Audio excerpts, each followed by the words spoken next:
Hey everybody, it's Rye, and today I'm here to do a Shadow Paladin deck review, as well as just do a quick review of this playmat I just got. I ordered it from playmatworld.com, and I used the custom image option. So I found this image online of the Shadow Paladin clan, and I thought it was really cool, and I enlarged it in Photoshop and sent Playmat World the image, and they put it on this mat. It's a really good quality mat, and the image quality is amazing. The mat's pretty standard. I think it's 24 by 13, which is like the standard for playmats, and the colors and the clarity of the image is really, really good. I know I sized it up for them before I sent it, but for it to print as well as it did, I'm really, really pleased with it. So if you're looking for a custom playmat, I know they're based out of Canada, so it might take a little while to get to anybody in the States, but it was worth the wait because it's really, really good quality. I'm really here today to talk about is the Shadow Paladin deck. So lots of people think that, I guess, I don't know, Shadow Paladins suck or something, because nobody really runs them, and the people that, like, everybody I've heard that's talked about them has, like, not had the best things to say, and I think a lot because it has to do with Phantom Blaster Dragon, and that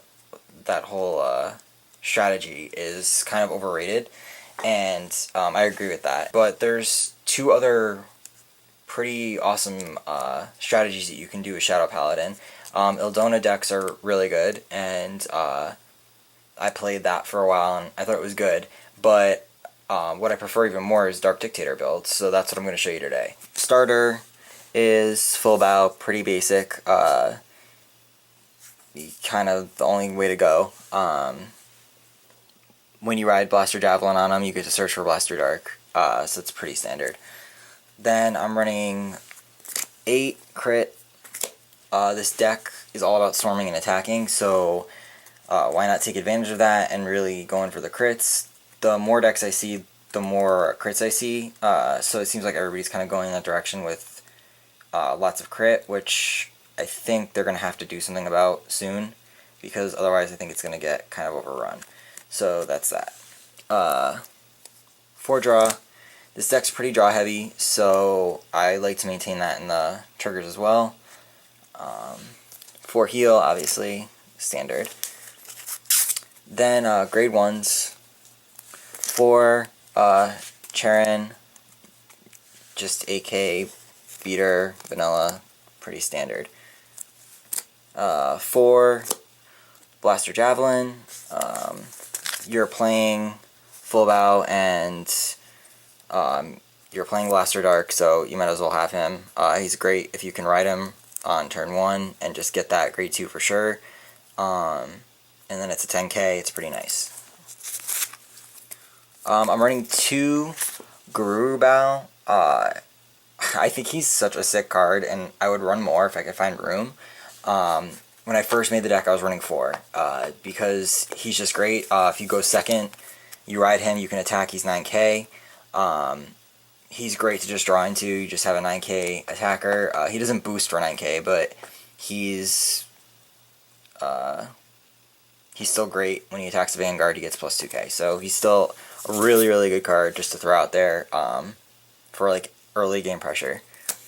I'm running 3 perfect guards. I was running 4. I was clogging my hand a little bit. With this deck, you really probably could run 4, but I'm kind of experimenting with another card right now, so I'm running 3. The card I'm experimenting with is Arian Rod, I don't know. She's good to have behind Dark Dictator. She fulfills the requirement of keeping up a space, but since you can't boost Dark Dictator with anybody, you can just use her effect to return, discard a card from your hand, draw a card.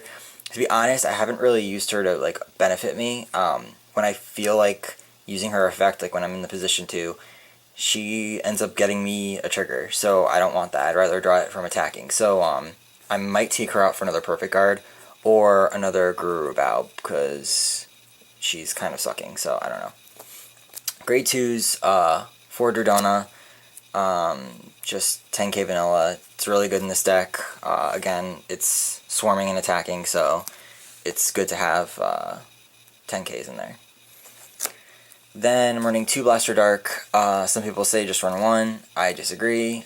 If you want to get that early game search, it's good. If for any reason one ends up in your damage zone, it's good to have a backup. Yeah, might as well use them if you're riding. If you're using Javelin and full bow.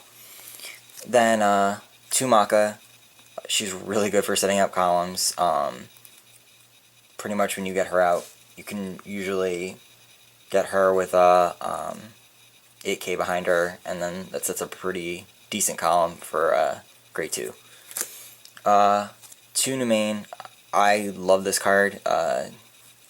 Discarding 1, counterblast 1, discard 1, and draw 2. Again, it just goes with the draw power of the deck, and she's pretty awesome to look at too. I think she's a really cool looking card. The art's amazing. So I like her a lot. You've got to be a little bit careful with her because she's only 3k, but she's amazing for draw power. I'm running 1 Cursed Lancer. Again, I'd run more if I had room, but this card's really sick. It's more used, I think, better in Ildona decks and Phantom Blaster decks, just because there's more dependency on Counterblast. When he attacks the Vanguard, when it hits the Vanguard rather, you can unflip a damage, so it's good. It comes in handy like occasionally, sometimes with Nemain's effect or Maka's effect, but I don't use him too much in this deck, so that's why I'm not running more than 1, but he's still a convenient card to have, and you'd be surprised how many times people try to block him. For Dark Dictator, obviously it's the main card of the deck. I was running 3, but I just have really bad luck, so I was like not drawing him as frequently as I wanted. So I wanted to make sure I got him, because he's kind of what the deck's about. You can't boost him, but he gets plus 2k for each of your Shadow Paladin rearguards, and when he's placed on Vanguard, if you Soul Blast 3, Soul Blast 3, and 2 of your other Shadow Paladin rearguards get plus 5k. So he can set up a pretty cool like turn when he comes out, if you just have a field set up for him.